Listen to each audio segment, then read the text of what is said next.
Hey, everybody, I'm back. It's the 335th episode of the Unranked podcast. That's right, 335 uninterrupted weeks in your ears from our mouths. I am Christian Humes here with Tom Caswell, producer at Gamespot. Ahoy, hoy. And for the first time, a brand new guest, another GameSpot double feature. We have Devante Chisolm. Devante, welcome. GameSpot takeover. Thanks, guys, for having me on. It's going to be a warring takeover. Yes. GameSpot guests and G4 guests. That was part of why I tried to get one today. Yeah, exactly. The next time I do Unranked West, which is like in the past, it was myself, another guest named Matt, and Emily, who now also both work at G4. Emily works on XPlay. Matt works with me. I was like, oh, it's no longer going to be Unranked West. It's just going to be Unranked G4 is ultimately what this is now. I'm very excited to have you here. Tom wanted to get you on, I know, pretty early on once he started there. So it's like, this guy must be dope. So I'm very He did back out excited. of recording last minute the first time I asked. I mean, Yes. we back out of So there recording was a last minute. commitment. So yeah, I mean, I know. I was like, I don't blame you, man. I've been there. we we ultimately like, we never know who's going to be on until Wednesday evening. Cause a lot of the times come Tuesday, I'm like, cool, looks like everyone's on. And then Wednesday, it's like someone says it. And then a lot of the times the second person is like, oh yeah, I'm not making it too. Do I you don't have remember a what show? it was about. I think you just had a long day. Yeah, it was some yeah. project that I was doing that was just like Probably the Nico Bellic, why he's a good yeah, I think it was character. Nico plus news plus the Coheed and Cambria thing was all around the same time, and I was yes, like, it was. "Ugh." Do you have a program or a podcast? Like, have you done this a lot before? So I used to have a podcast with friends. It was a music podcast. Ironically, my friend had just hit me up a couple days ago, just being like, "Hey, what if we bring it back?" So I've definitely dipped into the space before on my own. Also, just like guesting on other people's podcasts, or even the GameSpot After Dark podcast more recently. Oh, that's fun. So yeah, so I've been around the podcast space a little bit. That's awesome, man. This was great because I was about to ask, essentially, tell us a little about yourself. And I feel like that was a nice little introduction. How do you feel about Pokemon? So Pokemon, I love Pokemon. So behind me, there is the epic elite trainer box right there. There's another one like somewhere behind my head. Hell yeah. Yeah, I adore Pokemon. Well, great. Favorite one is Blastoise. I'm in a quest to collect to save me a little bit of money. I've decided instead of just like collecting a bunch of different types, I'm just trying to collect all Blastoise cards, and that's it. But that's kind of awesome. I like that. Yeah, I'm into that. I have also tried to control my collecting, although today I made a little bit of a purchase. We'll get to that. I mean, we're gonna talk about some Pokemon, but I do need to ask now as a follow-up. Are you a water type user? Is this what I might be hearing?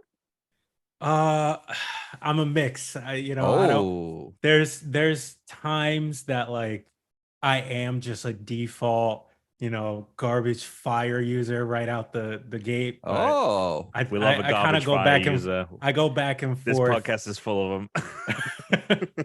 So I go back and forth. It's whatever grabs me right off the bat. I think with the next ones, I think I will be water though. Every time a trailer plays and he swaths his hair in the pool or the fountain or whatever he is, I'm just like, that's him. Was he Quaxley? Something? Yes. Yeah. I think that's who I'm going with this time. Quaxley. Okay. Well, we'll get into it because there's Pokemon news. There's Pokemon news. But let's start with today's Pokemon because it's the 335th episode.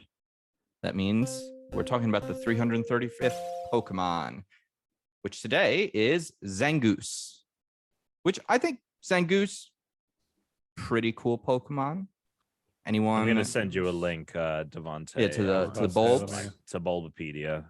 That's what we use. We usually just go on Bulbapedia. Oh, you got him? There you go. I got him. Yeah. So here's the thing about this Pokemon. I always forget he exists. I always forget, but I look at him and he's a one stager. I think he might be exclusive to a Pokemon type. Like this He is where is. we're getting to, and that's one of the more fun facts actually about him. This is the Electabuzz and Magmar part of the generation, which is when the Pokemon start getting interesting and good. That being said, I do feel like he just looks kind of basic. I mean, he's cool though. He's cool. He's a cat ferret, badass. apparently. he would have He's fit badass. in with like when we were getting in the last generation when we got like the rock and roll Pokemon, because he's very much got like a bit of a David Bowie thing going on. Sure. And I do agree with you, Tom. I don't forget about him, but every time I see Zangoose, I forget that there isn't a pre-evolution, because this looks like a second or It does. of But, like, either a Zigzagoon or 2-stage. whatever. Yeah, exactly. And Like the name is final so evolution similar. of Zigzagoon. Like that's what I was like. Zangoose. Okay. Could you tell me what the name might be from, Tom? What it may be? Zanzibar. All right. Zanzibar? Yeah, and Goose, because he's not a goose. I have no idea. I've got no. You don't have the clue. bulbs open? It's supposed to I mean, be. I do. I can go to the trivia. I mean, I was taking a guess. A combination of Zan, which seems like it's Japanese for slash, and Mongoose. Mongoose, okay. Of course, Mongoose. Great. Oh, Mongoose. Okay.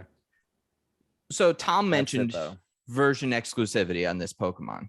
That actually is interesting, because you brought up, Magmar Electabuzz. This one in Seviper, which is the version exclusive if you got the other game. The thing that's cool about it is they did a Mongoose and a Snake, which they're enemies. Mortal enemies. Yes, Yeah. exactly. So I think that's actually like kind of a nice little. I like whenever they either pull something from like some kind of colloquialism or folklore, or like just like a 100%. science fact, and they find a way to stick it into the game. And I like the Devante. fact that the Pokemon in the different games they're linked in that way, rather than just being like this one's in this one and this one's Yes. in that one. This Yeah. one's one color and this one's a different color. Yeah, exactly. That's it. What are your thoughts on this poke? If you had to out of 10. I mean, out of 10, just overall, I feel like I'm going with like an 8. Oh, that's pretty good. Because I think he looks pretty damn cool. He is another one like Tom was saying that I kind of forget about, but then when I see him, I'm just like, it's kind of badass. I kind of wish he was an electric Pokemon. Maybe it's all the spikes and stuff, but I kind of wish he could throw some of that out there. That's absolutely my holdup with this Pokemon, is because I would, when you said 8, I'm like, oh, that's good, because I would put him at a 7, but only because I think he looks really cool. And then I'm like, oh, he's only normal type and there's no evolutions. And then I get kind of stuck with that, because I'm like, I hate when there's a really cool looking Pokemon that I just don't want to use in the game because they're trash. Yeah. Yep. All cool Pokemon should never be trash. They should always be. I mean, the games aren't that hard. You actually could kind of use any Pokemon and just grind your way through it realistically if you wanted to, but it's unfortunate. I think Zangoose would actually be a good Pokemon for a regional variant, because there's a lot to work from here. It wouldn't be hard to apply just a color change, right? And then boom, electric. Very easy to do that. That would work out well. Put him in the bling mode, which I'm sure we'll get into later, and make him become electric. Bling mode. Bling mode. Yeah. I mean, we will get to that, but yeah, there's a lot to say about that, I suppose. There's a lot to say. See, I wasn't here last week, so I feel like I have I'm amped up. I have a lot of podcasts. Well, get to it. What have you been up to in the last couple of weeks? Okay, well, last week I wasn't on because it was Teresa's birthday and I had a lot planned. Oh, yes, you have a fucking announcement. I do. I mean, if you're in the Discord, you know already. If you're not in the Discord, go to the show notes. There's a link. Join the Discord. It's great. But after her birthday on Thursday, I then took her to Palm Springs for the weekend, and she's no longer my girlfriend because now she's my fiance. Your ex-girlfriend. Yes. Pop the question. That's what we call a fiancés here, Devante, is ex-girlfriends. And then they become your ex-fiancé when you get married. I came really close to putting that in like my Instagram, like as the text. You should just like me and my ex-girlfriend hanging out, and like people would be really confused. But then I thought, No, I shouldn't actually. Yeah. I came very close to it. If I were talent, right? If I were like talent and that was my brand to be a piece of shit all the time, then sure, I would totally be able to get away with that. But not really. This is, we have our microcosm of a podcast. So yeah, it was great. It was awesome. Congratulations, Congrats, man. I'm Thank so you. happy for you guys. Thank you. I got very lucky with picking out the ring that she loved it because it turns out the Pinterest profile where she did have some rings she had put up like a long time ago. I think maybe she was just like starting to put stuff up and forgot about it. Because when I told her, I looked at those and tried to pick something based on that. She was like, my what? And then I showed her, she was like, oh, I think I was just thinking about this at one point, but like, I don't really like any of these. She was like, somehow you picked something really good based on like really bad, which truthfully, that was the thing. Like, God, that would have given me a heart attack. Bro, that was honestly, it took me so long to actually pick it out for that reason, because all of the rings did look different, first of all. So it was very hard to find something like a median there. And then at some point or another, I was like, no, this fucking ring looks great. Doesn't look like the one she has, but I think she's going to like it. So I got it. Great, beautiful ring. Well done. Thank you. Yeah. Thank you. This is why you've been working been working 2 days a week. Working really like I'm a hard work man. You're hard. It's like you've been working 2 jobs. Yeah, dude, that's awesome. When I saw that, I was like, because the caption was like, "Buddy, your dog, buddy," like, like, and I was like, oh, that's weird. Therese has her hand on Chris's chest, like people do in engagement photos when they show the ring, right? Because every shot has to have the hand placed. Yep. And I looked, I was like, oh no, there's an engagement ring on that finger. Like I thought it was just you guys having a sit. Having a sit. I'm very happy for you guys. Obviously, I care about both of you a lot. Thank you. Yeah, I'm really fucking stoked that this is, and finally a wedding I'm gonna get invited to. Well, we'll see. We had Tuna, other host on this podcast, Devante. He got married very soon after I started. But I've become we're all best friends because we've hung out doing this for 6 years. And I always dig at the fact that I wasn't at his wedding. And actually, Chris, I didn't tell you this, but I made the joke both times I've been to his house and both times I've met his wife, Britt. And I make the joke around her. And it wasn't until the second time I was like, oh, she sounds like really upset when I make that joke. And I texted him and I was like, hey, man, I know I've brought it up twice. I just want to make sure that Britt doesn't think like I'm a giant asshole. Anyway, this is about your nuptials. Which, by the way, when we were at that wedding, I think several times Alex was like, should I have just invited him? Like, I think I should have just brought it. He was like, is this going to be a problem? Like, he felt like bad about it. He was very conflicted because it was so last minute.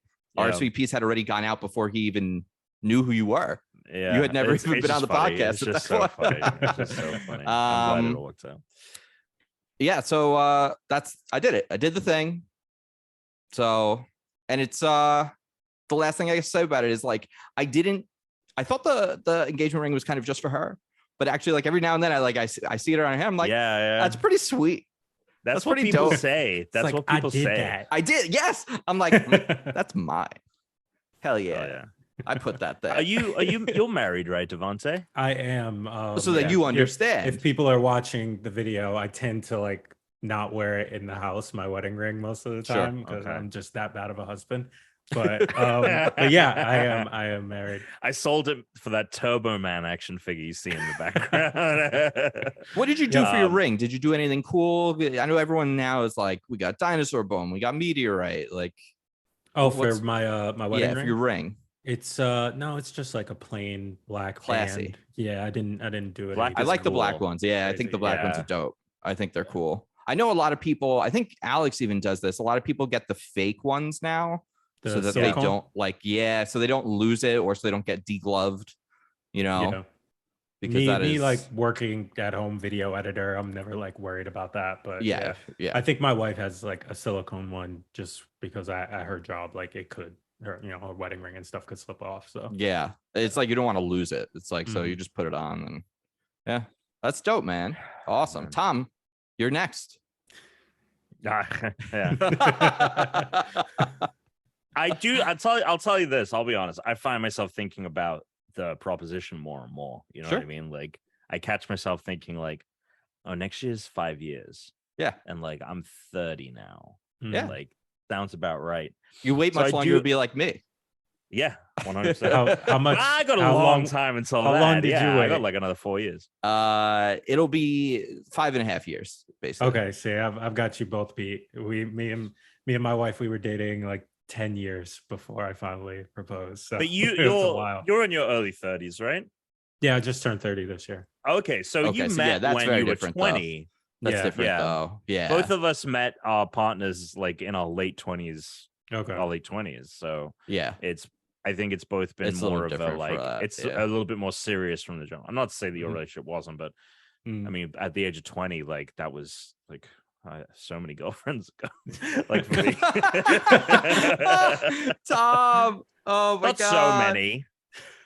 You're amazing. Uh-huh. That was Three good. go. That's my off topic.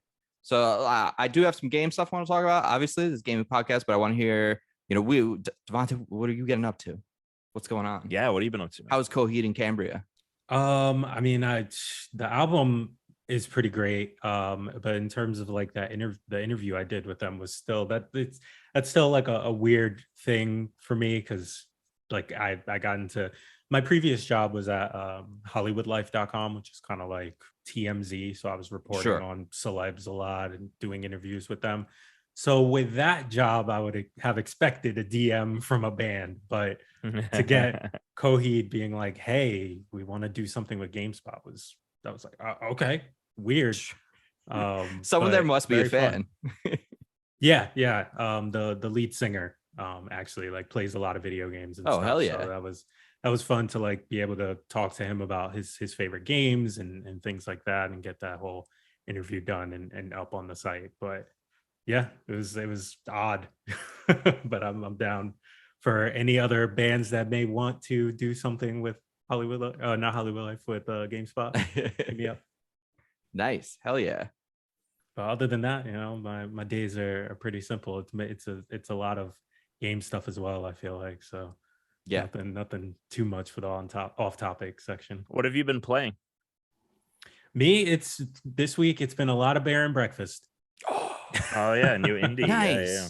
Been a lot of Bear and Breakfast. A little cozy time. Yeah. Oh man, cozy time. But there's one like spot, in a junkyard. No spoilers, but where it's like optional. You press E. What kind of like game is it? A trash compactor. It's like a like hotel sim. You play as a bear Okay, and you're cool, running cool, cool. like hotels. Oh, But you're Bear and gathering a bunch of Breakfast is so good. resources. Yeah. Yeah, people You're compared a gathering little to bunch of Animal resources. Crossing and That's so. that other one that I can't think of.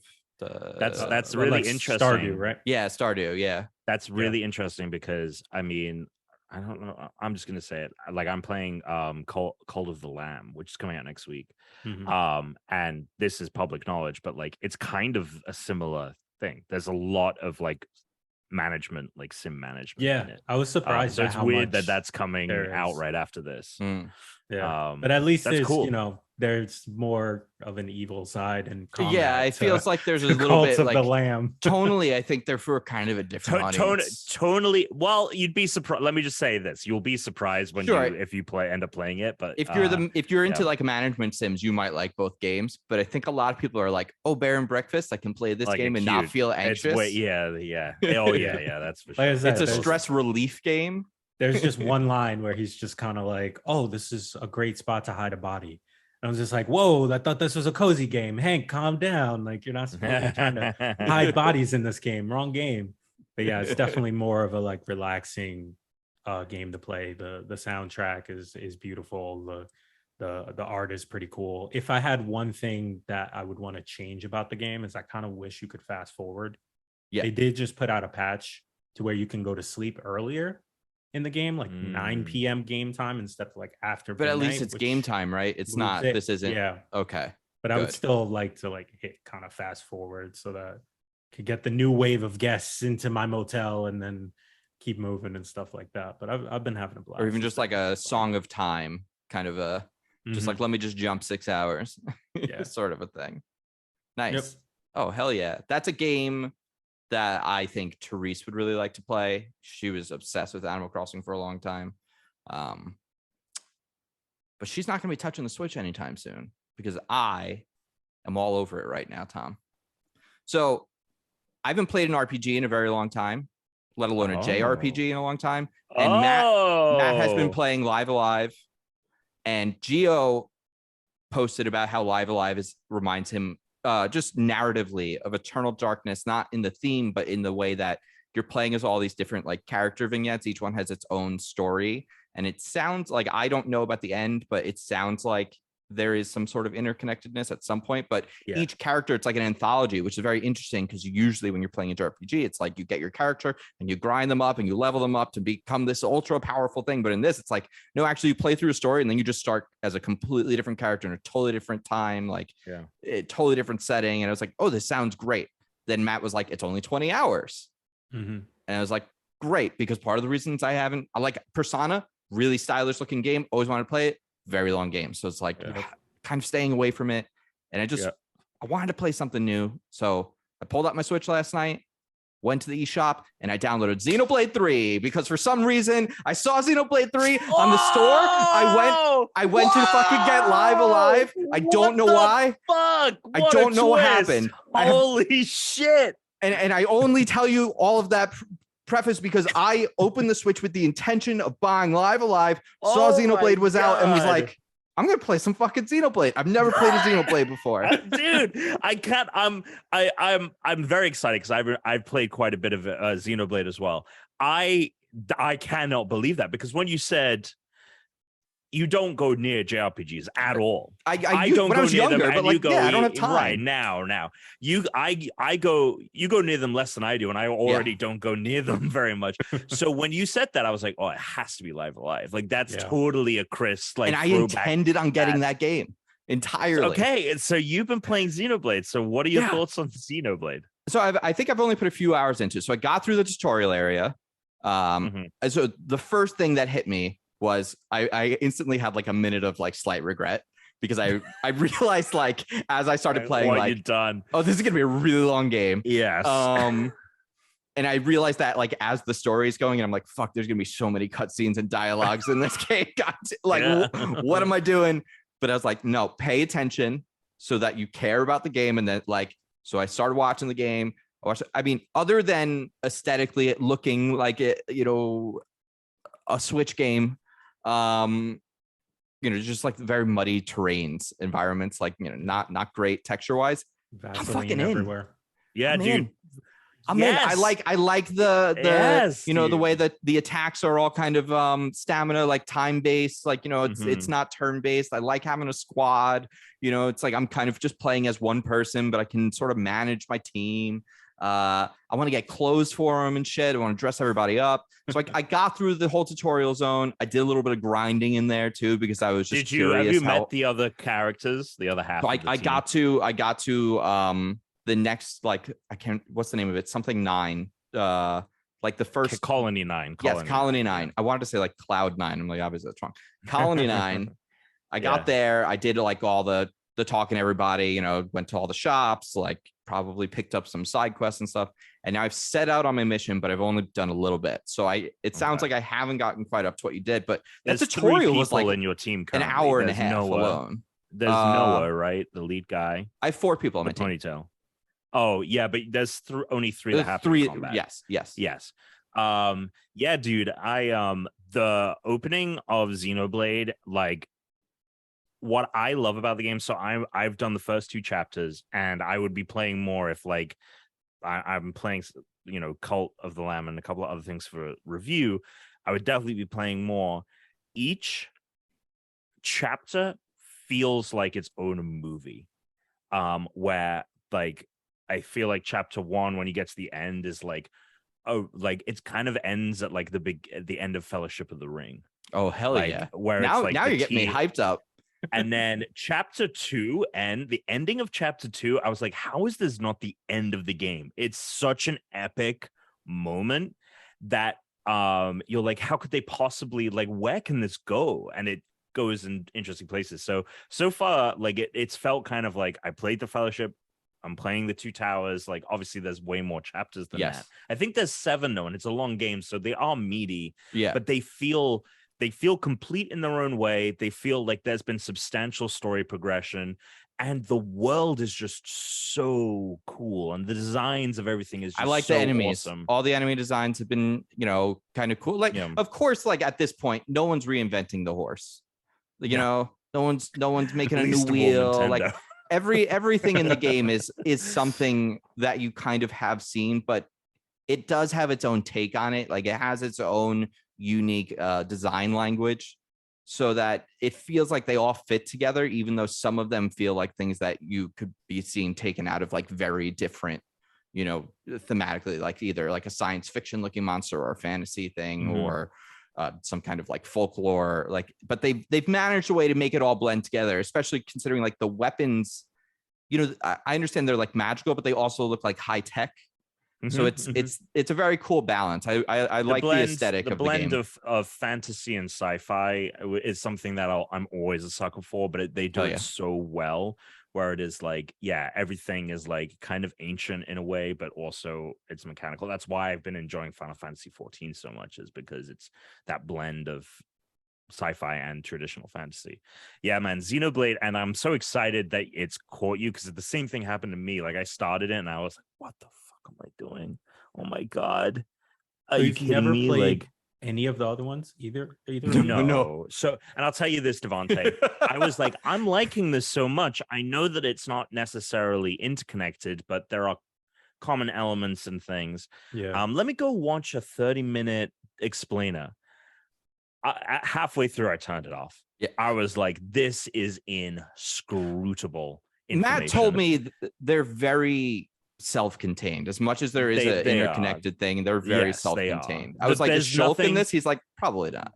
No, there is nothing in the game that I feel I'm confused by, or I don't know where. Like it is a self-contained story, but it is kind of like the fact, like they are a part of this multiverse essentially. And there is a little bit of interconnected tissue here and there, but no, it's its own independent story. It's basically, there are 2 sides. They basically have to kill the other to survive, but there's a ruling class that they discover is manipulating everything behind the scenes, and that could you imagine?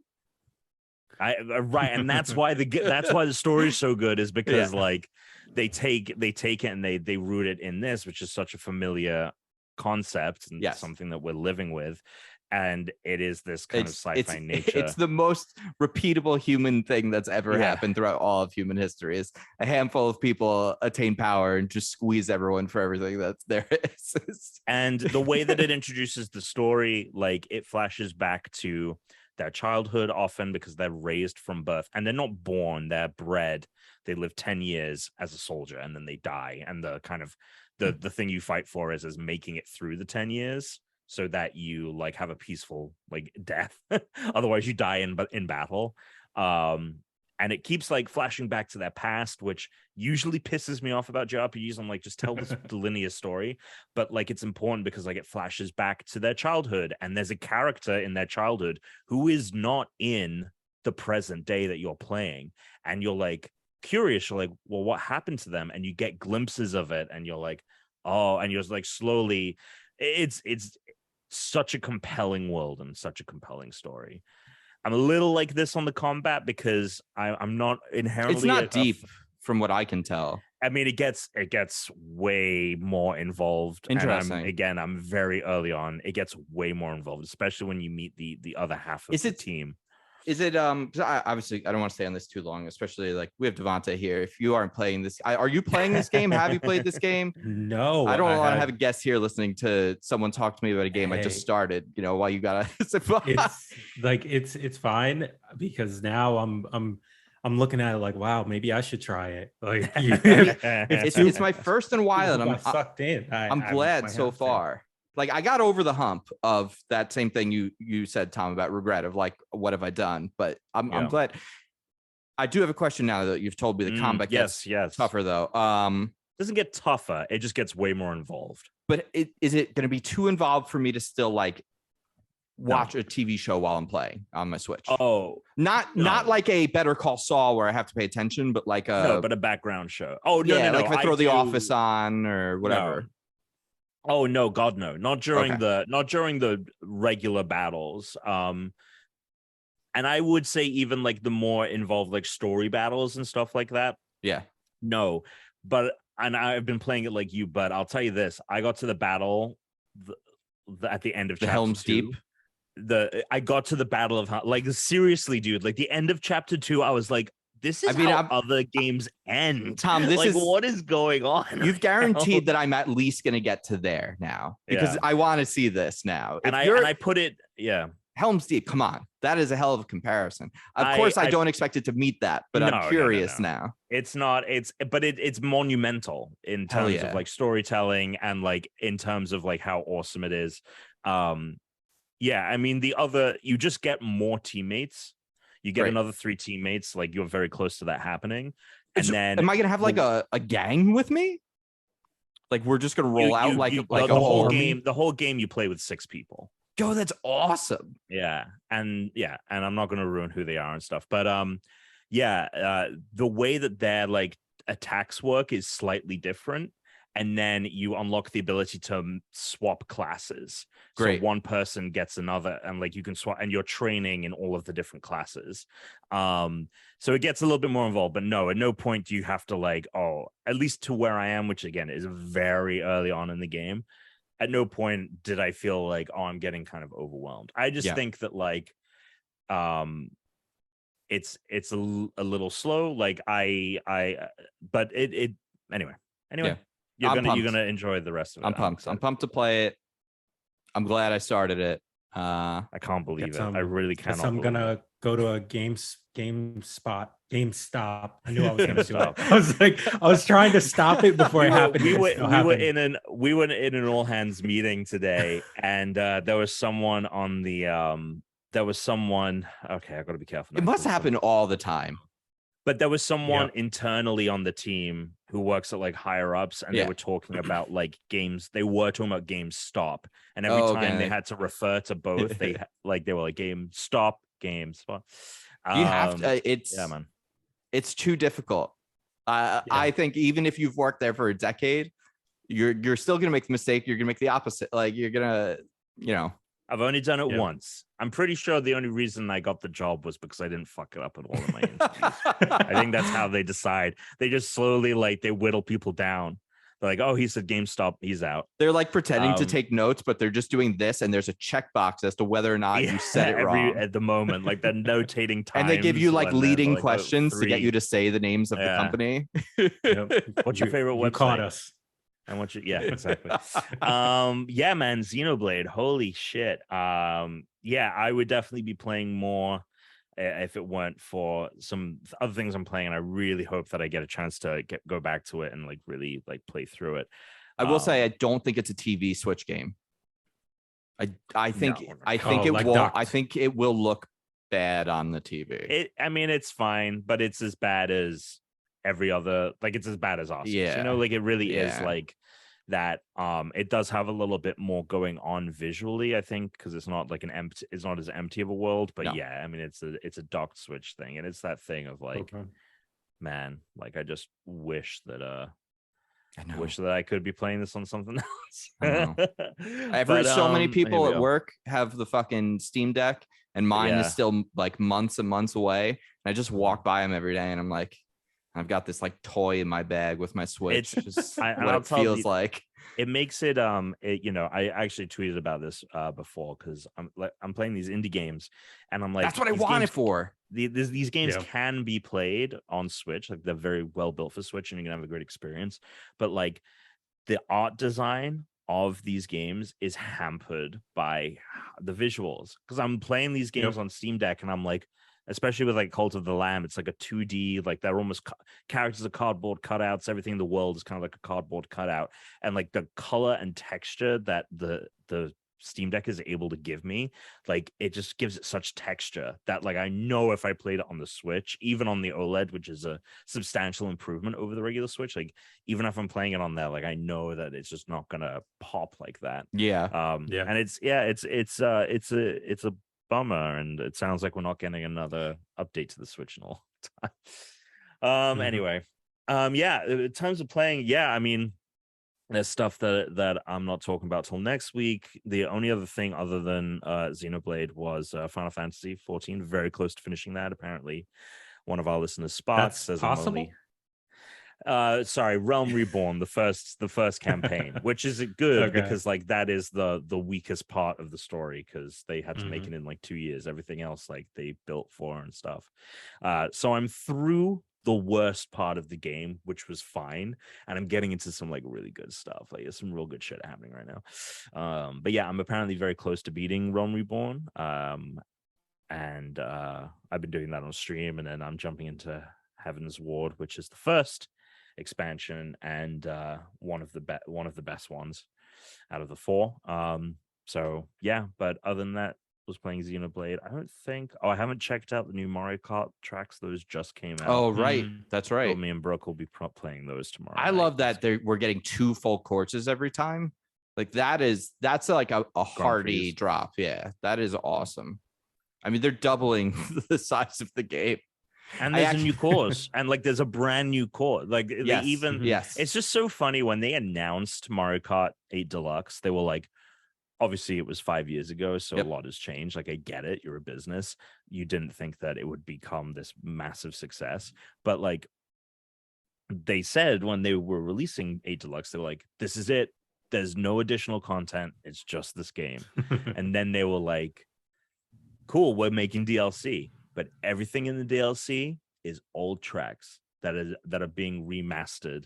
No new tracks. And then way back to the like, surprise, is one we built for this.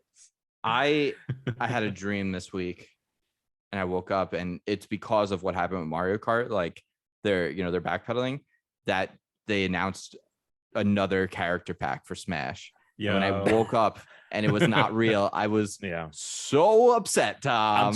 I'm telling you right now, fucking bummed out that it wasn't real. I'm kind of willing to put money on it. We're gonna get a third Smash character. I can see it too, especially with how much like Multiversus is popping off right now. I can totally see them being like, no, this is our space. Yeah, what the fuck do you think you're doing? Characters. Put Smash back in everybody's face.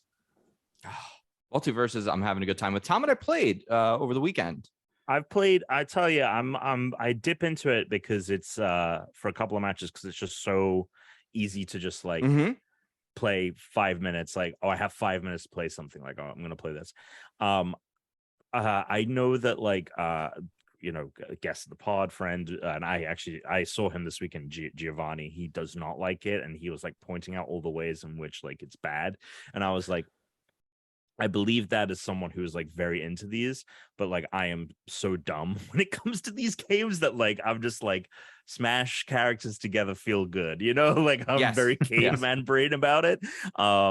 And I like it visually. I think also like the voice acting and the music is like so good. Like there's a lot of like other reasons the music's why I like really it. good. It's really funny though. I was talking about playing it last week, and the moment I told Tuna, I was like, yeah, so there's character classes and characters unlock perks. He was like, I'm never playing this game. He's like, I'm not touching this. I was like, yep, I figured that'd be the case. Have you been playing Multiversus at all, Devante? I did try it out. Fighting games were never really my thing. Like I did dip into Smash and stuff, but I'm more of like a social Smash player. I don't really play it like dude, I'm on the same. I mean, we're definitely more or less on the same boat, but Chris and Tuna, one of the other hosts, and Dan to an extent are like a little bit more, I would say. I mean, you went pretty deep on Smash Ultimate for a while, and you got pretty good at it. Yes, because we play it. We played a fuck ton. I don't know. I still feel like I am in the trash. I was telling this to a friend the other day. When you go on if you play, do you play an instrument? Oh, you have a guitar. Devante has a guitar. Yep. How? Okay. Yep. So, on like Ultimate Guitar or anything like that, they'll ask you like, what level are you? Are you beginner, intermediate, expert, and then like master, right? Like you are a aficionado. Where would you put yourself? With fighting games? No, Or with guitar music? playing, with music. I'm like intermediate. Okay. I would say. So I would say, so I play the ukulele and I play it pretty well. I would say I'm in the beginner or intermediate like area because I just play to like play music. Like I really just do it for myself. Yeah.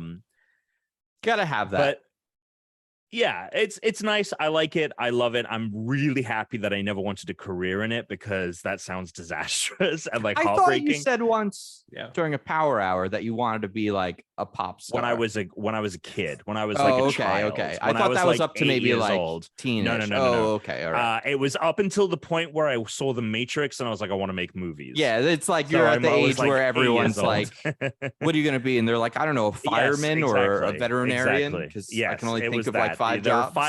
There are five professions. Obviously, I decided pop star was one of them. Doctor, lawyer, fireman, teacher. Yeah. Anyway, I was at a concert like 2 weeks ago, and yeah, I'm like in the let's for intents purposes say I'm in the intermediate bracket, or I consider myself in the intermediate bracket.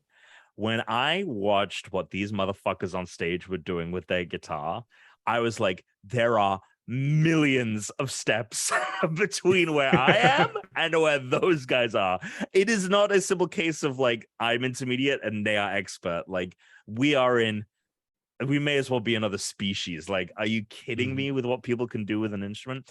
And I'm that way about fighting games. Like Chris is like, yeah, you did well. I'm like, yeah, I did well to like not die as fast. Like I am so far away from like being a good Smash player.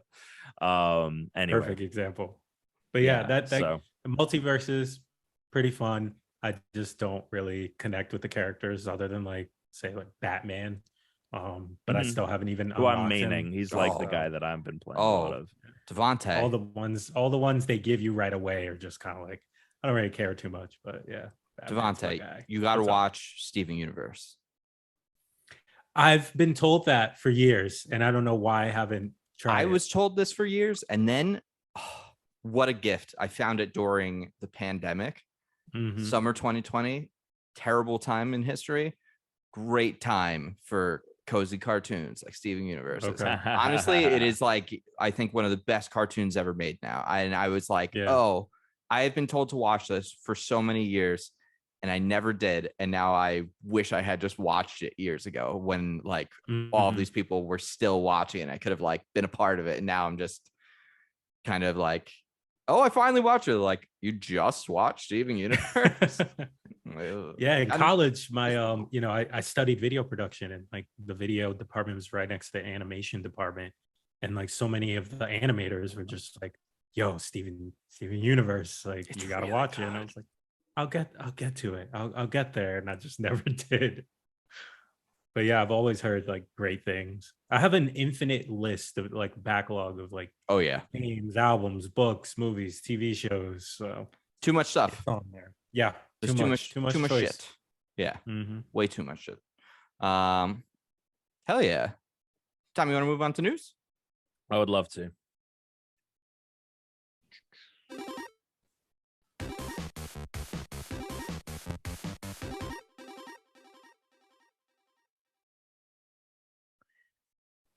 Hit me, Tom. I would say on it.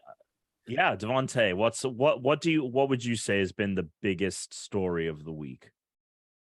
To me, the biggest story, maybe it's just because I like leaks and stuff like that, is the NFL players, not knowing how embargoes work. That's to me, that's the biggest one. Okay. But we can talk about that. So what happened there?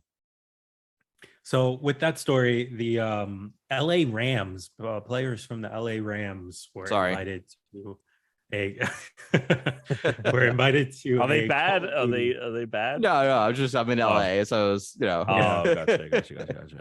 So they were invited to a Call of Duty event, specifically Modern Warfare. to event and posted to their Instagram story what they were playing, but not just like the splash screen or something. Menus for multiplayer, I footage totally missed of this. multiplayer, and it's just they had to take it down immediately. And then the kicker like put up another post that is just the splash screen, but to also confirm a mode that was rumored, but Infinity Ward has not confirmed it themselves yet. The DMZ mode, the Right. kind of like Escape from Tarkov inspired mode, and it's just like, well, there it is on screen. We know it's real. I mean, thanks, LA Rams. We live in a post spoiler world now. Like ultimately we do. Like all of these apps need to get on board with like a spoiler integration. Like there needs to be but also like I think if you have a game and you're going to show it off to an influencer or a celebrity or an athlete, you just can't control it anymore. So like if I think if you're not prepared for people to see it, it should never leave your building at this point. Right? Yeah. No, like I don't know what they were expecting. Like these are football players. These and guys they've done this before, and that's the thing. Is like, is it a marketing thing like where they don't listen to anyone? They don't care. They probably, and that's the thing. Is like at the end of the day, it just keeps you. I mean, God knows how many times we talked about Call of Duty on the news this week. Like every day, it was like a little new trickle of information.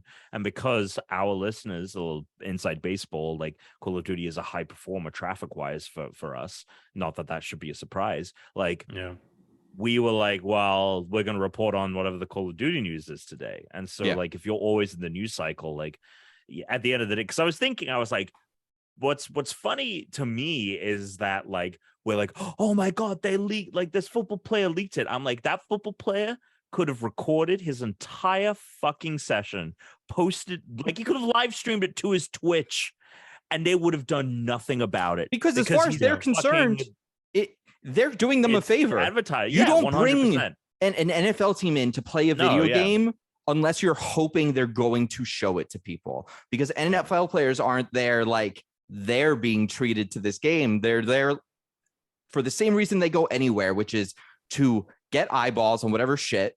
So like this is what they're trained to do. And like it makes me wonder what they wanted from the football players playing this game.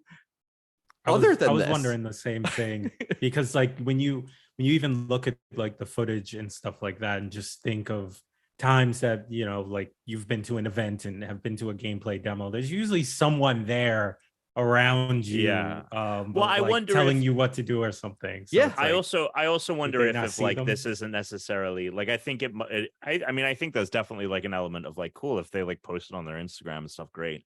I wonder if it's also like there's some fucking sponsored thing between the NFL and Activision, and it's like we're gonna make a Call of Duty ad where the Gronk or whatever and Grunk, whatever these fucking football players called, like they're in it and they're playing it, and like we show like, hey, Tom Brady's playing Modern Warfare 2 in this commercial. Like I bet you it's a bunch of shit like that where it's not even just like so well, and also a lot of these athletes now are streaming on their own. You know, like I think they saw how lucrative it was for some of like the WWE talent when they started doing it. But now like Juju Schuster-Smith is like a big streamer. Like he loves games. A lot of these guys are getting like heavily involved in some of these games. It's such a simple way to make a shit ton of money if you're that, if you're a fucking footballer. But also if you're a footballer, an actor, and you actually, because like people forget all the time, like they're just people. They're exactly like us. They're just given access to things and money to things. But like otherwise, they still are also like big nerds about the shit that they like. It's not always nerdy 100%. Things, but they're still nerds about it. It was like when John Boyega got the role in Star Wars and he was just like going nuts at Disney because he was like obsessed with Disney Infinity. Like he was just pumped about like, I got to see all the Disney Infinity shit. It's like, so like, of course, if you like video games and you have that pull, you're going to go do this shit. I remember when when Force Awakens was coming out, and they did like their Force Friday where they unveiled all the figures. Oh yeah. And he got everything. Yeah. And I remember him shooting a video where he was like, I was just at the opening of the Disney store down in Camden and I got every fucking figure. And he turns it around and it's like his entire kitchen is taken up with Star Wars merch. And he's like, I got the Red Stormtrooper and I got Chewbacca. And I was like, you son of a bitch, Disney, put me in a fucking Star Wars film so I can go to Disneyland for free. Yeah, no, exactly. They make a lot of money and they get a lot of access. That's so funny. I totally missed that story. And it's funny because I didn't even know the DMZ zone that they're talking about, which is like meant to be a kind of escape from Tarkov ripoff. It's a little bit battle royale, a little bit survival game. Cool. Do something different. The new Call of Duty. I was like, I had no idea that was a thing, and that sounds dope as hell. Because I always think this is every time this always happens. Battle royale came out. I was like, that's cool, but like I want to play the Call of Duty version of it. Sure. And like escape the amount of times Escape from Tarkov I've considered putting down time and money in that, like buying that and playing that. I've always just thought, yeah, but it's gonna be obtuse, and like I just like kind of love how Call of Duty feels to play. And that was like when I tried DayZ. You know, like way back in the day, yes, I was like, "Oh, I got to get in on this." I'm like, "What is Arma? I have to put this fucking mod pack on." I'm like, "But the base game sucks. Why'd we base it on this? Yeah. So that's funny. No, I thought Devante were going to say Pokemon leaks, but Call of Duty Pokemon leaks. I mean, just Pokemon. No, yeah, because like you know, with the Pokemon leaks, it's like I feel like it washed over once you get the like official information. It's just like leaks don't matter. I meant when you were referencing leaks, like anyway. But so we got new Pokemon information. Devante, what are your thoughts? I mean, we've talked about it, but for everyone else, how you feeling? Oh man, I'm feeling like I shouldn't buy That's it. That's all we need with Violet. I feel like vote with my wallet. I should be telling Game Freak, hey, I want you to step it up just a little bit more. Voice acting, better textures, something. But I know I'm gonna play this. You can play the gyms in any order you want. Any order you want. And we can actually be in each other's games and not just the wild area. Yeah, with the co-op definitely is like standing out to me, and it's making me go, wow, okay, that might actually be fun to ride my motorcycle legendary. Yeah. I mean, so that's the thing. Are you getting the motorcycle that doesn't have its wheel spin, or are you getting the Extreme G future motorcycle, which I'm fucking getting? Bro, I'm getting the Tron cycle. I am getting when they showed that, and I was like, wait, so the bits inflate to form wheels, but he's still running everywhere. I was like, I'm getting the motorcycle one. Fuck this. Because I liked that design. I thought it is a very cool design. I love him with the feathers and everything. And I thought the violet one was good, but I was like, I kind of dig it. And I was like, and I'm always a sucker for the red whatever the red version is. Like, I'm always kind of like, in the way that I'm a basic fire bitch, like I'm always the first one in the pairing. I believe. But then I saw that thing galloping. I was like, fuck that. I'm getting the motorcycle, man. I believe the motorcycle might be like fighting type, which is where I'm like, right. I don't want a fighting type legendary. I want a dragon type legendary. Are you kidding me? Yeah. Well, we shall see that. I think I'm leaning towards Violet as well, though. Yeah, but I was thinking that Violet before, just because the professor in Violet, he's just he's too hot. He's the most handsome professor. Put him in Dream Daddy. Oh, a Dream Daddy game, but it's just professors from Pokemon. Oh my god, that's Pokemon hilarious. dating sim. That is so funny, and it's just the professors. So with all of this stuff, let me put it this way: there's a lot that excites me, but there's the big thing for me about whether I'm going to feel like this is another like step forward. I don't know yet, and is how does catching and battling work? Yeah, because if it's not, if we get this open world, that's great. We can go anywhere we want. We can go here. We can go there. We can go everywhere. Although the rumor is no level scaling for gyms, which I'm like, how does that even work? What if I come across level 10 and it's the last gym? Can I make a point about this? Because I have one point that I repeat like a fucking broken record. Devante, I want to hear your thought is on this. First of all, easiest thing to solve the competitive problem in Pokemon is if you're fighting a trainer or a gym leader and they have one Pokemon or three Pokemon, I can also only use one Pokemon or three Pokemon. I shouldn't be able to go fight Trainer Timmy and his one fucking Caterpie with my squad of 6 elite Pokemon. Like, it makes no fucking sense. It doesn't make, they don't do that in the anime. And in fact, in the anime, when they did the one that was actually like based on the Pokemon Adventures and the original games, where they did the Pokemon Origin shorts, they had the other solution to this. You don't need level scaling. When Ash goes to Brock, and he's like, do you have any badges? And he's like, no, I don't have any badges yet. He goes, oh, no badges yet? And he presses the button. And he put away 2 Pokeballs. He's like, I'm just using these 2 Pokemon yet. And it showed that he had a slew of other options, so that if you showed up with 3 Pokemon, I'm going to use this set of like Pokemon against you. So it's like, you don't even need to like actually do like normal level scaling. It'd be more interesting if when you show up against a gym leader, depending on what badges you have, they have a different specific set of Pokemon. I mean, that would be dope. Right. I would love that, but we're not going to get that in their canon. It's built into Pokemon canon. I mean, look, I'm not making the game. I don't know what to tell you. It's a competition sport. Why am I fighting people for money? We bet money because when you lose money. When you win for money. And I'm like, all right, it's a 5-on-1. What do you think? Sure. Yeah, it is traded to me with this level 3 Caterpie. I mean, look, I love that proposal where and that would be exciting, is like, and that would incentivize you to replay it again, because it's like, play this gym leader and fight this. And Pokemon, it makes XP share make sense because your whole team gets the XP, but you're a lot of the times you're only using 2 or 3 Pokemon at a time.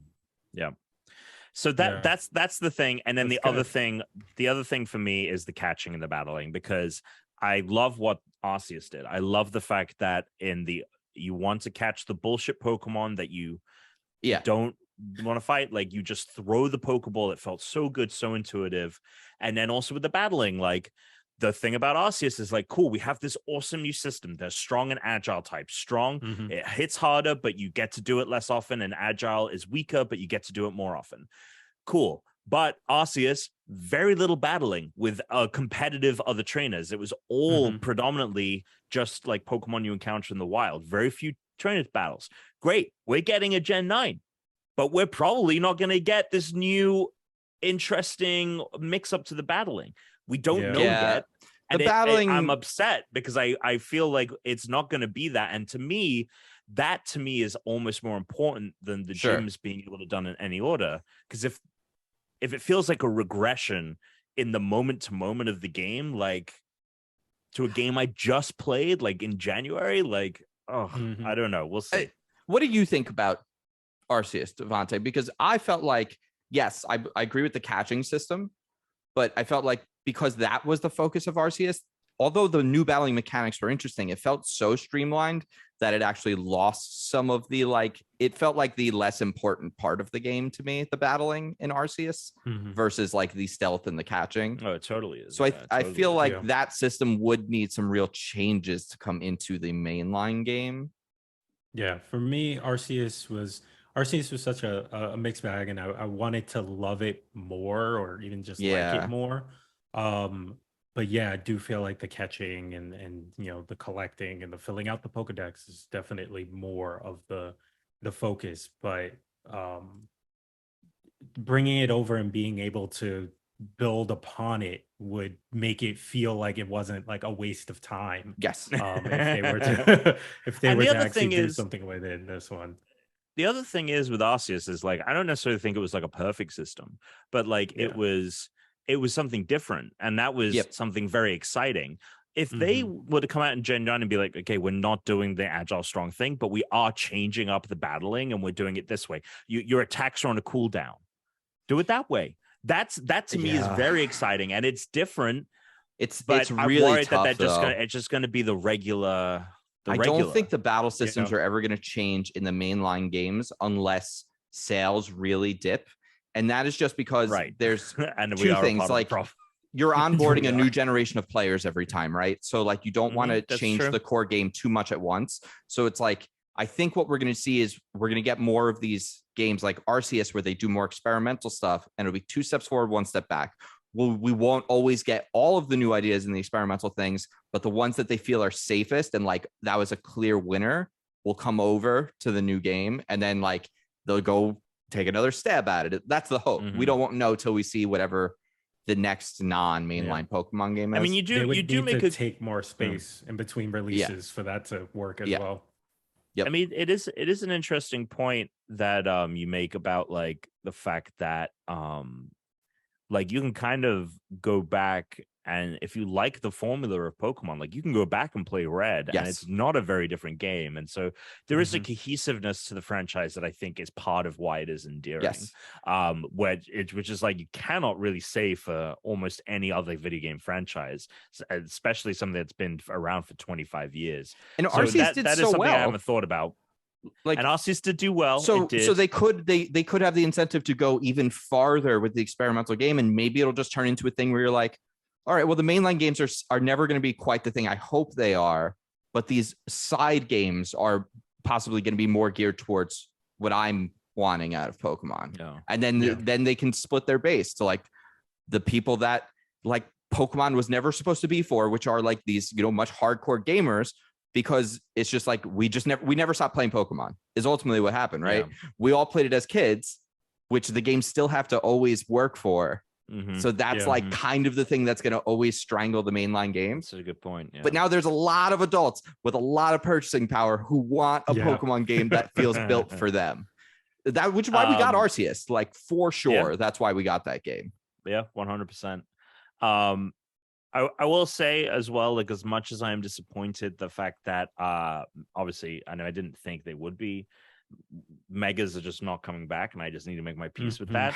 I do think that this terrestrializing or bling mode, as Devante has dubbed it, I do think that it is more compelling than the Z moves or the Dynamax that we got. I think the fact that like they, as you put it, Devante, they look like shiny should. They're crystal. Like that's cool. That's my weird thing with it is I'm like, I feel like we're kind of taking something from the shiny Pokemon, and this is just another form of Pokemon that's fake megas. And these all just could be megas, but I also understand that they need a new brand label thing for every game. So that's why this happens. But I do love the like meta of it with that, or like the gameplay aspect of it, which is like they can change types. Like you can equip. Yep. Like I'm like that's Megas had that. That's dope.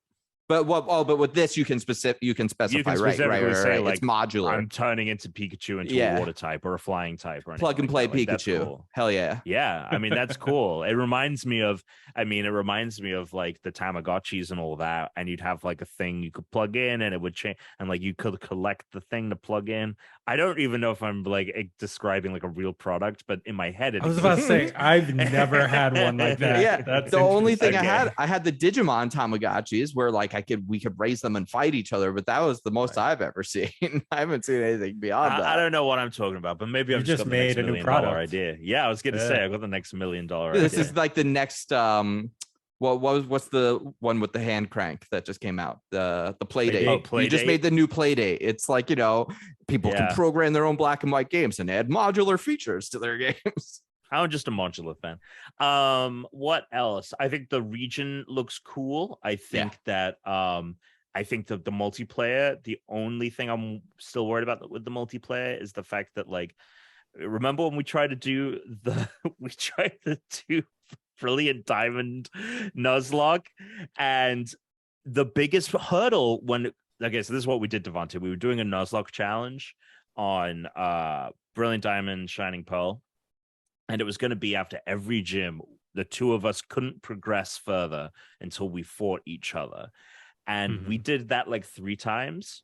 And I would say the biggest reason we stopped was because trying to connect and get into each other's worlds was such a pain in the ass.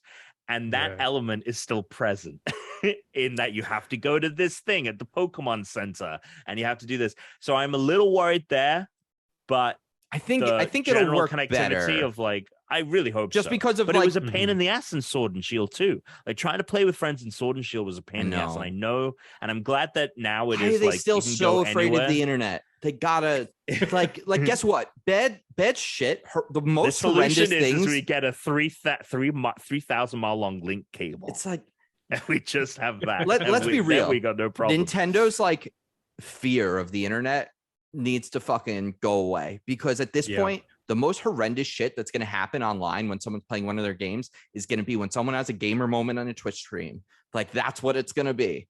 You know, someone's going to say a slur or do something awful, like on a Twitch stream while playing a Pokemon game. And that's going to be their bad press. It's not going to be someone like, it's just, we've had well over a decade of billions of hours of people playing these games. It's like, yes, are there toxic people online? Yes. You not making your game easy to play online does nothing to do. Solving yes, any it problems. does nothing. In fact, it actually sends kids who want to play with each other into like other third-party things that they cannot monitor because they don't have any. It's worse. So like Nintendo's really got to fucking just like get over this. Yep. Because completely agreed. I imagine there are many people more who have not bought a Switch because they just know they're going to be disappointed with the experience because they like the game and they're not going to be able to actually play it with their friends. And they don't want to have to like set up a separate Discord to do chat or like, you know, in the past before Discord, it was like, all right, well, what do you want to do? Do you want to like get on Xbox or just like have a phone call while we're playing Pokemon or like, it's insane. And then it's like, you have to keep pressing your Xbox controller so it doesn't die. So your headset doesn't disconnect while you're trying to play Smash Brothers on like the Wii. I mean, it's got to go. Yeah. Right. Get it out of here. They've been trying to figure out the internet since the Wii. It's been almost 2 decades. Get it together. Honestly, like the Wii, I feel like there are elements to how the internet works on the Wii that are better than the way it works. I feel like it has gotten worse over time. I played like Call of Duty World at War or whatever on Wii because I was like motion controls of the future, and I can point the Wii remote and it's my gun in Call of Duty. How sick is that? And I played a shit ton of World at War Wii multiplayer, and I feel like it was easier to do than it is to fucking try and play Pokemon with my friends. That being said, though, if it does work and we can just run around catching mons, and that's the thing with like the open world catching is like it would just be so fun for like the 3 of us to run around and like it'd be so sweet over there and he's like, it'll be like Pokemon. Remember when so one of my favorite stories about Pokemon Go is the week or 2 that it came out, I was in Philly and we were in a park and someone shouted out, Haunter over here. And we all rushed to the other side of the park to catch that Haunter. Like if it was that and like Devante is scampered up a hill and there's a fucking Zangoose up there and he's like, there's a Zangoose, our new favorite Pokemon 335. We're like, oh my God. And we run up the hill like right. If this were a modern game, right, it would almost be like a live, like you'd be like pinging Devante, like, yo, there's fucking like drop the target on the map, and there's like a big target, and we're all like, holy shit, what is? Oh, he flagged it with like a giant flying in the air. The fucking flying Pokemon is flying up there. We gotta fucking catch it. It does need that. Or have a Pikachu like thunderbolt it so it falls to the ground, and then we can battle it on the ground. Like, oh my God, let me make a Pokemon game. Yeah. Yeah, that would be perfect. Just pinging Pokeballs on the ground. Just like, I'm out. And my Pokemon fainted. He's cracked. Oh, armor down. Yeah, and I got to come over, and my Pokemon that has a healing ability can revive your guy. Ultimately, Pokemon's biggest critics are their fans. Like, 100%. Like I understand, like some people are like Pokemon fans are toxic, and some of them are like the like 100%. the Pokedex like psychos. Like, come on, I would never call up someone that works at Game Freak and be like, oh my God, no.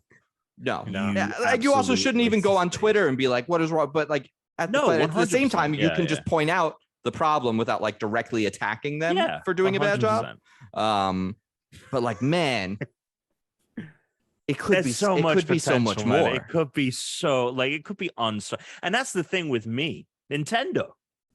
You like making money, and and I understand you make a lot of money from Pokemon, but if I need to come at it from a capitalist standpoint, so you understand it, you make a lot of money. You could be making so much more money because there are millions of people that just don't play Pokemon anymore because they cannot engage with it because of all of its faults. And like, you could make so much more money if you were able to overcome them. Anyway, oh God, we're going to be doing this for the rest of our fucking lives. Yes. We're going to be worried Yes. about the Republicans trying to like every 2 years, and we're going to be like stressed over the next Pokemon game every 2 years. It's a never-ending cycle until death.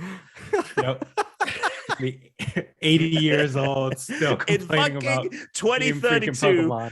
Trump Jr. is running for president, and Pokemon Ice and Wind or whatever we're gonna be like, oh, the multiplayer on this sucks, and Trump Jr. is president, and COVID it's my friend code longer. Oh my gosh. Oh my God, we're still doing friend codes. Now it's a biometric and I still don't have Diddy Kong Racing on the N64 fucking virtual console. What the hell is going on? You need in 2030, what you need from Nintendo is biometric data, but you need it of all of your friends. You need your friend's thumbprint, and you need to scan it in order for you to be able to play. It's just you're right. God. It is just going to get more difficult and obtuse to play online with Nintendo as it goes. They'll be like, all right, do you have your chaperone with you? Yeah, you have your Nintendo. It's like Uber. Someone just comes and hangs out your living room. They're gonna do that thing where it's like the thing where it's like the camera that can tell whether you're watching the ads. Like if your parents' eyeballs aren't on the screen while you're setting up while you're playing, when you set up your Switch, if your parents' eyes aren't attached, then you're not going to be able to get in. You need your parents' retinal scan. Or there's just always someone in your chat listening. So if someone like says something, they're like, I'm sorry, could you rephrase that, please? Like they just chime in out of Nintendo. The polite police over there. Oh, unbelievable. Any other news, or should we just move on to a little listener mail and then a game and go? I think that I don't think there's any other massive news of the last week. Yeah. Everything was kind of like data. We don't, yeah. we don't really talk about. Yeah. There's a lot of GameSpot news stuff that we just don't go. Yeah, because it's, I mean, look, this is a show that we do on Thursday, comes up Friday. I know we have had a lot of listeners say that like they primarily get a lot of their gaming info from us, but we do pick and choose like the things that like are worth talking about or interesting. If you want, we don't want to just coverage, go watch the YouTube.com/GameSpot. We give it every day. Yeah. And if you're watching this live on Thursdays, you should go watch the show I'm producing on Thursdays at 12 o'clock, which is 12 noon. Yeah, Name Your Price. Yes. Pacific. Yes, Pacific. So it's 3 o'clock Eastern, right? Yeah, at G4.tv. So what? So it's starting next Thursday. Yes. All right, yes. I'm there. It was supposed to be this week, but it pushed. So that's what they originally announced at Comic-Con anyway, but that wasn't quite right. It was the trailer is not out, but they played stuff and talked about it at Comic-Con, which was like really cool. I was like, oh, the thing I worked on was at Comic-Con. I was like, that's fucking awesome. Like, that's really cool. All right, let's just do two of these real quick. Email at unrankedpodcast.com. You can send us emails. We'd love to hear from you. Or you can go to our Discord, go to Questions for the Pod, or you can call 805-738-8692. Leave us a voicemail. Easily my favorite. I fucking love when people call in, even if they don't have anything like great to ask. If they're just dropping a comment or saying like something they like on the show, or I don't know, if you just had like a great meal and you just wanted to tell us about it because I don't know, no one else was there for it. I want to hear it. All right. Kill Care Bears asks, how are babies made? Wrong answers only. So I feel like, most people don't know that they're made have you ever watched like how it's made? It's one of those like factories. You ever watch any of those? You go on YouTube, it's like, here's how a Ritz cracker is made. And it's like a very long process of like, melting down the cheese and shredding it and baking it and doing it again until it's like so overly processed. Kind of the same thing with babies is what I'm hearing. Now, you're a married man. I've got an ex-girlfriend. So, I'm on my way there. Do you have any? Have you had a baby on delivery yet? Have you ordered one?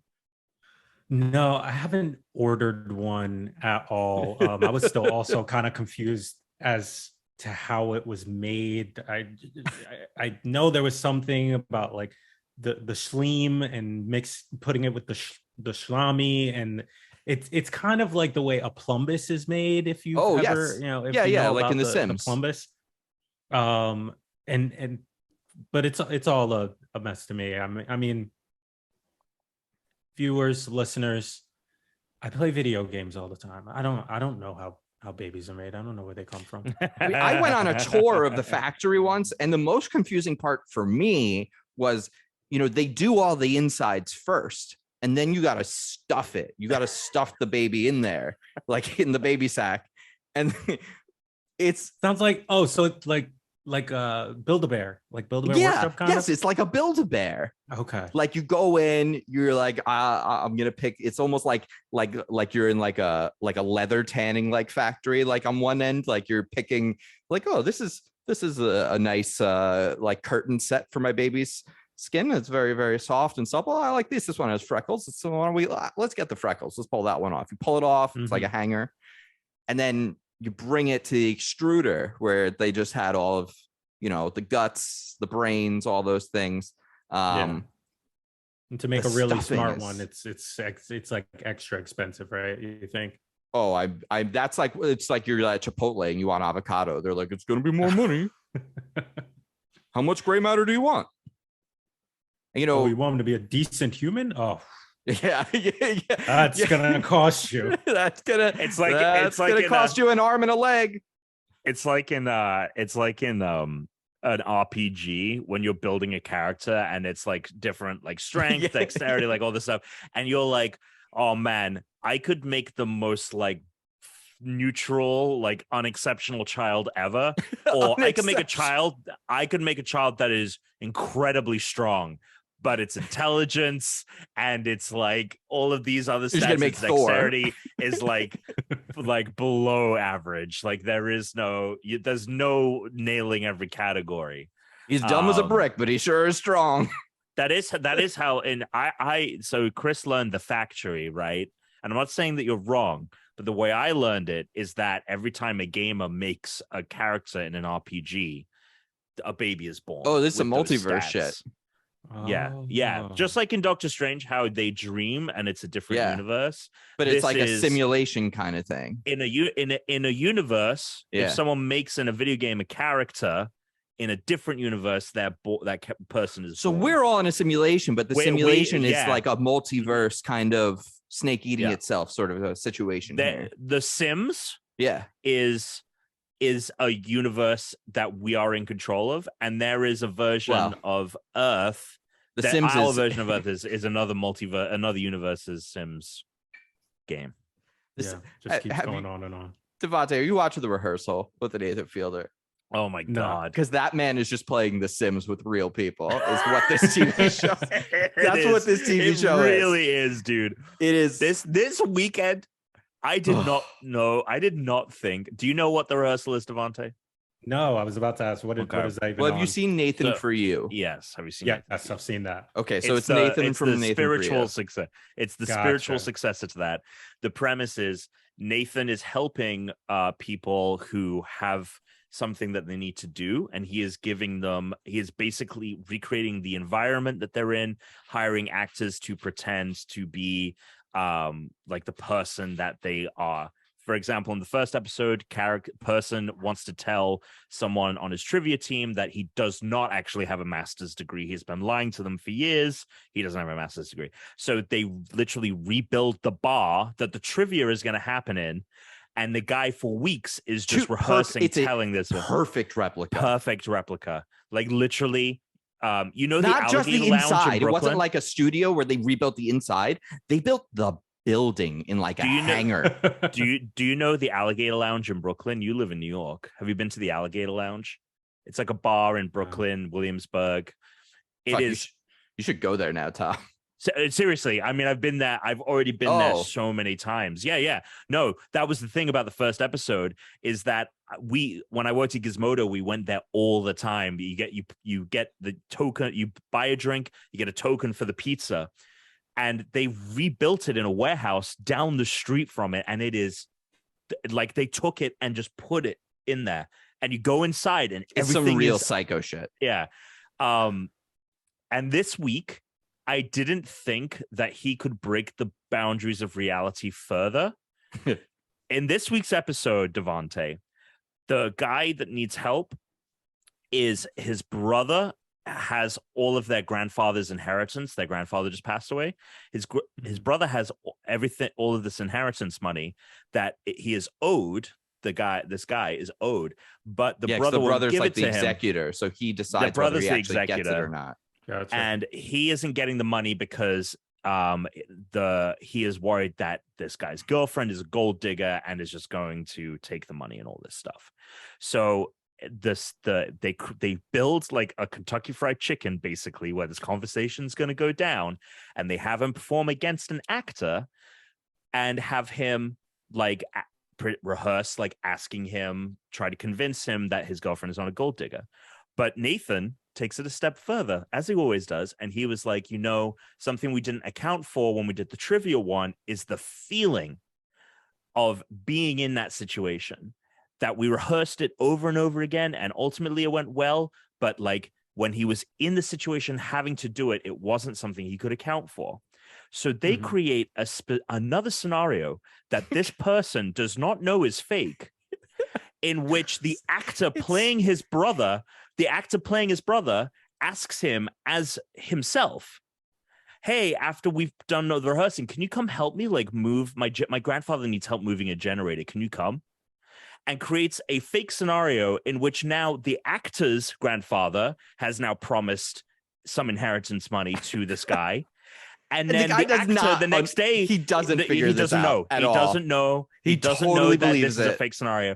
And then the next day, the actor's grandfather dies, and the actor is like, I'm sorry, that money my grandfather promised you, I can't give it to you because I know all this stuff about your girlfriend being a gold digger because we've been rehearsing the situations for so long. So I'm not going to let you have that money. And then they have to rehearse the fake scenario, the other scenario that is the same scenario that they have created for him. And the guy has a fucking mental breakdown. Like he literally he totally has a breaks down. Fucking breakdown. Yeah. Yeah, it is wild. It is. So I wild. was like, I didn't know what reality I was in, man. Like I was like, what? Well, and there's like a layer even prior to all of this. Oh my God, every time Nathan's not even that. But every time Nathan's talking to these people, like when he's talking to the guy, he has rehearsed those conversations with someone else, so that with the idea that Nathan has figured out with a flow chart the maximal way to get exactly what he wants out of people. He's playing with them like they are Sims. Yeah. The guy, he has rehearsed all of the situations that happen in the show himself. He's a madman. He has recreated the world. This is why HBO is that they can't make any other TV shows, because they spent all their money making this one. Yeah. It's oh my God. I'm sorry we just explained all of that. You got to go watch it. I will definitely check this out. ASAP. If you like Nathan For You, it is.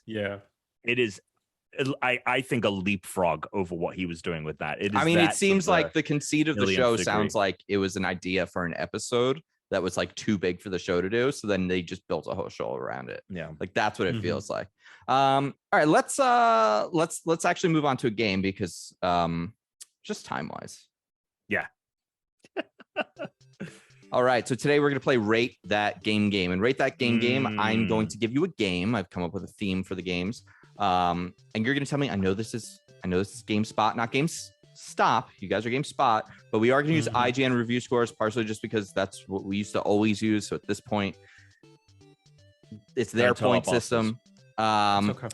I believe that they're out of 10. So you're going to give me out of 10, but it's on a point scale. So if you say, let's say 80, or you say 8, like whatever, either way, it can translate it, because depending on the age of the review, they were out of 100 or 10, but they always had the point scale. So either way, it's the same bullshit.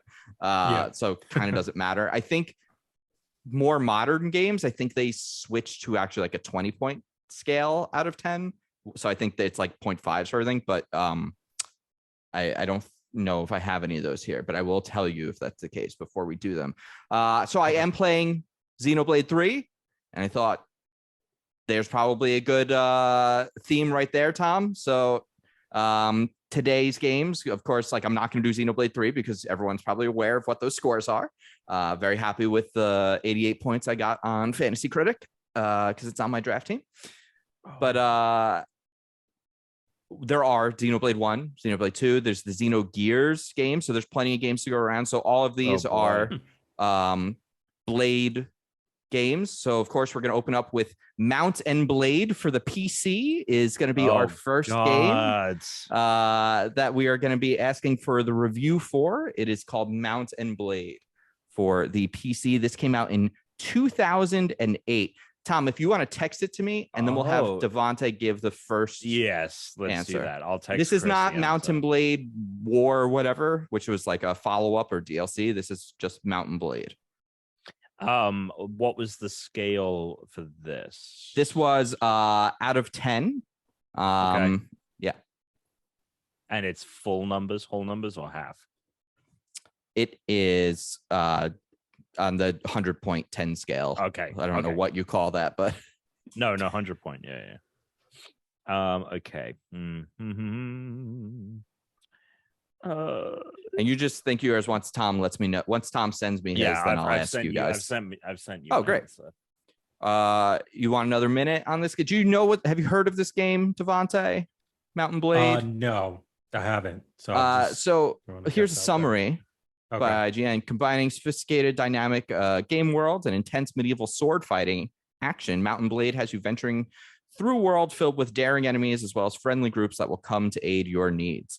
It was published by Paradox Interactive, which is a company that I am not super familiar with. It was on PC. It's an RPG. Okay. So it's a little bit of a stab in the dark on this game. There's usually at least one of those on here, sometimes more. You know, we have to go by context. But let me know. Number out. So 6. All right, we're going with a 6.0. Tom? I went with an 8.2. An 8.2. So Tom with 8.2. You know what, Tom? No, I'll do the normal rules. I was going to say I'm just going to give points to whoever gets the thing right, but so the normal way it's going to work is however far away from it you are, that's how many points you're going to accrue. So like golf score wise, whoever's the closest the most often is going to end up winning. So Tom guessed 8.2. You guessed a 6. The actual score was a solid 8.0, which is why it took me a second to answer when you were like, what's the scale out of it? 10? I'm like, well, fuck, it's an 8.0. Like, hold on, let me see. Hold on, let me see. Which means, Tom, you only gained 0.2 on that one, which is great. And Devante, you got 2 points. But there are 4 more games left. That is actually 2 points off is actually still like fairly good, I think I would say usually in this game. Because sometimes they are still feel good. Wildly different. You can be riding high and then one game comes in and you tank it all. So of course I mentioned, Xenoblade 1, 2, Xenogears are an option, but we're gonna do Bushido Blade next. A game that came out in 1997. It was made by Square. This might be the one that tanks it for me. This is another RPG. This one was made by Square. It was on the PlayStation. Bushido Blade lets you select any 6 skilled warriors and a choice of 8 ancient swords or weapons and work your way through an old Japanese castle. It's a fighting game. It's a bit of a mashing game, but it's a fighting game. I feel like Square at the best of times, their score could be wildly. It could be a 10. It could be a 5. And I feel like this, like the late 90s, especially, like riding high on some Final. Like, you never know. Like, are they? Time Final Fantasy VII came out. This has to be the bad one, right? This has to be the bad Square. But also, like, are the journalists more forgiving back then? I know. Or were the journalists? Oh my god! Or was it a really shit game? Because the bad games back then were. It is tough. Older games are. All right, I'm making a big gamble here, and I really hope that I sent my answer in. All right, I got Tom's. So this is a 3D fighting game on the PlayStation. Like, I've never played it, but I've heard the name, and I'm trying to remember if I've ever heard an opinion of it. Let's see. Let's go up. I did 6 last time. Let's do 7.5 now. Okay, 7.5. You are closer than you were the last time. The actual score was an 8.7. So that puts you That's much higher than 1.2 points away. And Tom, you are off by 0.4. You guys are still not super far apart. But yeah, I mean, fuck. I'm glad I went with the 9.1, I guess, and not like the 6 I was. Yeah. Dude. I think the one thing when we play this, if it's an old game that you've definitely heard the name of, but like you've never played it and they're still not making it, it's kind of like one of those things where it's like, this might actually be like one of those good cult games. Because like otherwise, like if it's a bad game, it might be forgotten unless it's a really bad game. Yeah. If you're an old game, you are only remembered if you're really good or if you're trash. All right, we got a couple more left here. Let's go. Let's skip. Let's wait on the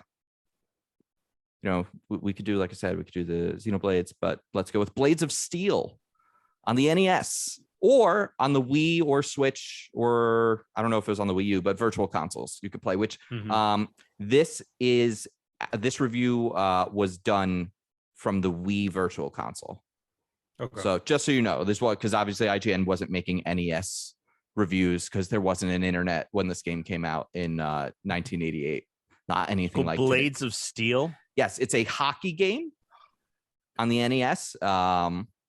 When you drop the puck, what did I expect? When you drop, like, oh no, I don't know if that improves the score I had in mind or reduce. Like, I don't know where to go. You can play it right now on your Switch NES. When you drop the puck, just give me like an hour. There is there's actually voice acting in this. There's only like very limited. NES? I know.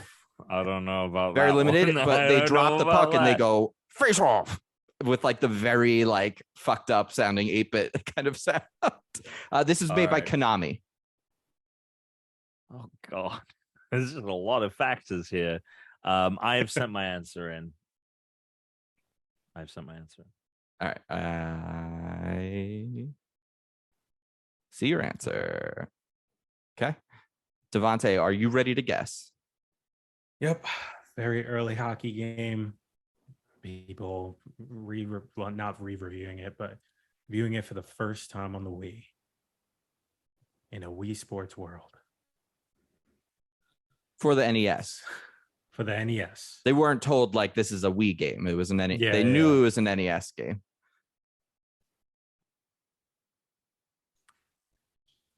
7 this time.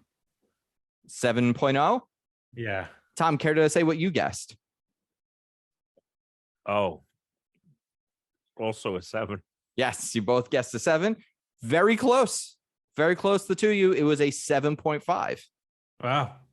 It was a 7.5. Okay. It's honestly one of my favorite NES games. I played this game all the time as a kid, partially because it was one of, it was a multiplayer game. So it's like me and my brother could play against each other, which there were plenty of like 2-player games, but not they weren't always competitive. It was kind of like you're either taking turns with first and second, or you're like it's like Gradius and like you're like on the same team kind of. Oh, that was super intense, but you're like on the same team. Wasn't always like it was mostly sports games, a lot of the things where you got to do that. So it was good. It had mini games too, like in between like periods. So like when they go to first, second period, they're not gonna have like a show, although they would do like little dance, but they'd have like little mini games you could play and like a Jumbotron. It was a great game.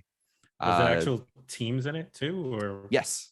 Okay. It was actual teams. Although I think it might have just had like the team's location and like a logo for the location or something, but it was also, I mean, again, it was the NES, so it was, but it wasn't like fake. They just made up places, like, Okay. Okay. 2 games left. We're going with the Blade theme here. So let's do Blade for the Game Boy Color. Oh God. Look, I'm sorry. I thought of this theme and I thought it was funny. And then as I was building it out, I'm like, there's a good chance you guys played like none of these games. They're all old as fuck. All right. This came out in 2000, which still blows my mind because it's a Game Boy Color game. It was made by HAL Corporation, and Hammerhead were the developers, and it was published by Activision. That makes sense. I believe this would have been a Wesley Snipes movie adaptation. Yes, because it has him on the cover. I was just making sure it does. All right, Tom, you sent me yours. I was a sucker for all this. My 11th birthday, the Daredevil movie adaptation for the Game Boy Advance. That was what I wanted for my birthday. And I had my party for my birthday, like the weekend. Like my birthday was like a Wednesday or whatever. So the party that my parents had was the weekend before. And afterwards, I was like, I want my Daredevil Game Boy Advance. I don't want to wait till Wednesday. It's a Saturday night. Like I get it. Like, and I just remember like all I wanted to play was Daredevil Game Boy Advance. With I thought you were going to say that your whole party was Daredevil themed. Holy shit, man, that would have been cool. No, I've never seen Blade. Nope, I've never seen them either. Me neither. Wow, I hear that's a mistake. Yeah. I didn't expect all of us to have not seen Blade. Me neither. I know. Me neither. I mean, when it came out when we were all younger, like it was an R-rated film. Yeah. It was not. And then at some point, I was like, then. I don't know, vampires might be kind of lame, is what I thought. You know, I'm like, how is this? Lame Twilight. Yeah. Twilight ruined vampires for a while. I gotta watch it though, because you got to think that I want to watch show it up now. in Secret Wars or like he's oh gonna. My God. I think anyone that has been in a Marvel movie ever, if they are still alive, they're gonna get them in those films. And Lou Ferrigno, Multiverse. Yeah, 100%. Lou Ferrigno as the Hulk is gonna show up. That would be actually really awesome. Blade, like it's gonna happen. So you gotta watch. You gotta go back and watch the Lou Ferrigno TV show. Yeah. Okay. I sent my answer in on this one. All right, Devante, how you feeling about Blade on the Game Boy Color? On the Game Boy Color, 2000 Game Boy Color games coming out in the year 2000. What a world! Man, I'm like still in this zone. 6.5. Haven't gone any higher than 6. No. And Tom, what did you guess? I put a 6.2. Oh, okay. Devante, first time you're starting to catch up here, because it was a 7. So you caught up by a few points right there. I knew it. I'm gonna Google this fucking game. This game is. I'm gonna take a look at it. This game is close enough that either of you can win. There are 2 final games left. Obviously, we still have to do Xenoblade 1 and 2. If I was actually doing that, we're not. We're making games that have Blade in the name and not those 2. We're going to do Beyblade Metal Fusion for 2009's Nintendo DS. So this is a Beyblade TV show tie-in. It's Beyblade Metal Fusion. I actually don't know if it's the TV show. It is just the franchise. But the Bladers have returned for a shot at the World Beyblading Championship. The action is hotter than ever, with each team bringing their enhanced spinning Beyblades to battle. This is a summary. It's not a summary of the review, just to be clear. Just because obviously those are always going to sound like they could be the best version of themselves when they're also like 7s. I never knew that they were called Bladers. I didn't know that either. That's so so apparently Beyblade. Also, I just watched gameplay for the Blade game. No fucking way it's any higher than like a 5.5. Beyblades surprisingly good for digital trends. I don't know. I don't know if they ever left popularity, but they're having a moment right now apparently. Yeah, their popularity waned and now it's back. Okay, so it waned. I didn't know if there was a waning. I mean, it almost went away. Like Yu-Gi-Oh kind of ate its lunch. Like Beyblade was showing up, and I think Beyblade maybe came after Yu-Gi-Oh, but it's having a moment again because all of the millennials were stuck at home inside for 2 years, right? And now we all lost our fucking minds. Yeah, that's because I was literally at a bar and my friend just like whipped out a Beyblade, and it wasn't even like I don't even remember. Did they have a ripcord or whatever? This thing had a handle. Yes, there's a separate launcher. And it goes this. It's a launcher, and I was like, "What? This ain't your daddy's Beyblade." I was so into Beyblade, and but then they tried to do this Bakugan thing, and I was like, "I'm out. Yep, I'm out." I went down a Beyblade hole on YouTube at some point and saw people like modding Beyblades and having like Beyblade battles with their modded Beyblades, which like it's almost turning into battle bots at this point with the way they had them like kitted out with these fucking like metal blades and shit on the side of them. And they were like, oh, this one's got like, like we put like a gear in it. And so the turbine's going to keep it spinning the whole time. I'm like, what the fuck is going on? I'm so glad you got a job that gets you out of the house, man. I'm so glad that you got a job that requires like your actual attention. Oh yeah. I was going to lose my mind. Chris had I mean, would you say mindless is a fair assessment of what you were doing before G4? It took no true effort. Yeah. Ultimately. And so Chris would consume a disastrous amount of television. Yes. And now he can't do it. And I'm like, it sucks that you can't like just like keep up with all these shows, but at the same time, like, I'm really glad for your mental health. I watched all of One Piece. All of One Piece in like 4 months. No, 60 days. Okay. I would put on One Piece. It was great so Netflix now has way more episodes than they used to, but when they only had like maybe 200 on there when I watched it, but I got through those in like a little over a week because the Netflix had the like 1.5 speed, which One Piece has so many reaction shots, and because there's like 4-minute intro and like a 4-minute outro, I could watch like almost 5 episodes sometimes in a single hour. So I'd be like, watch another 40 episodes of One Piece today. Like Tom and Alex were like, what the fuck? Yeah. It's so good. One Piece is awesome. It's so unbelievable. It's great. All right, let's hear your scores on Beyblade.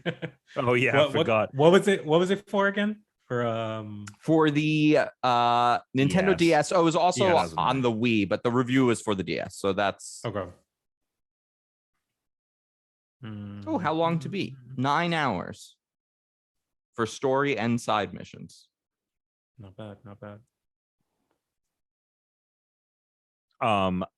Did you send me your song? I did, yes. Okay, great. So Beyblade for the DS is 7.8. Okay. And Tom, you sent me a what? A 7.1. The actual score is a 4. IGN wrote it doesn't just say 4 next to it in bold, just says bad. Yeah, that sounds about right. Wow. All right, so this is the one. I thought this would be Blade at 4.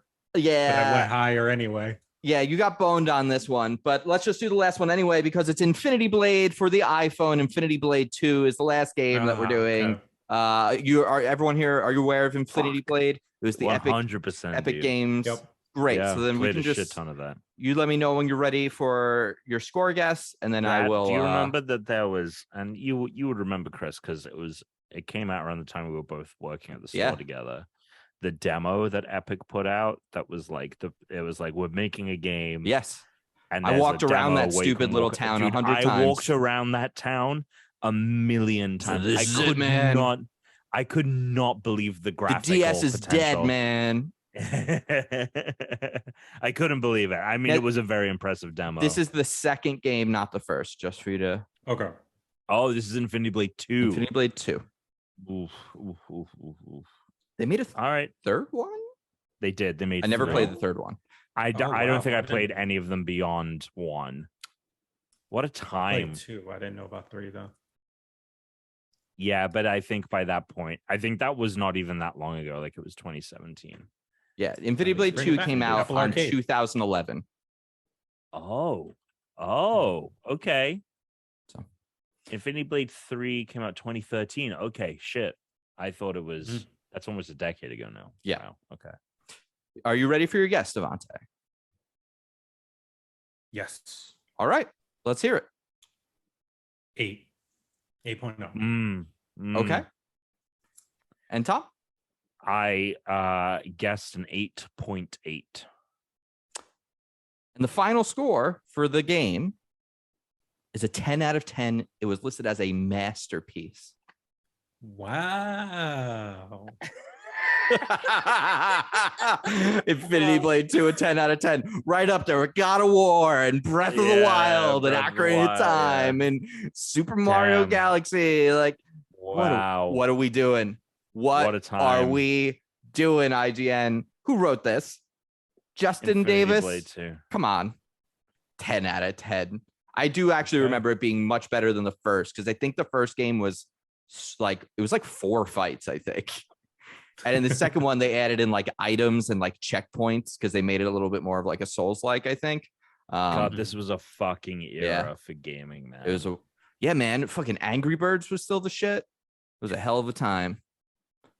Peak iPhone gaming. I cannot believe that I'm watching gameplay and I'm like, oh yeah, it was really just like swipe to dodge, tap to slash, like 10 out of 10 though. 10 out of 10. 10 out of 10.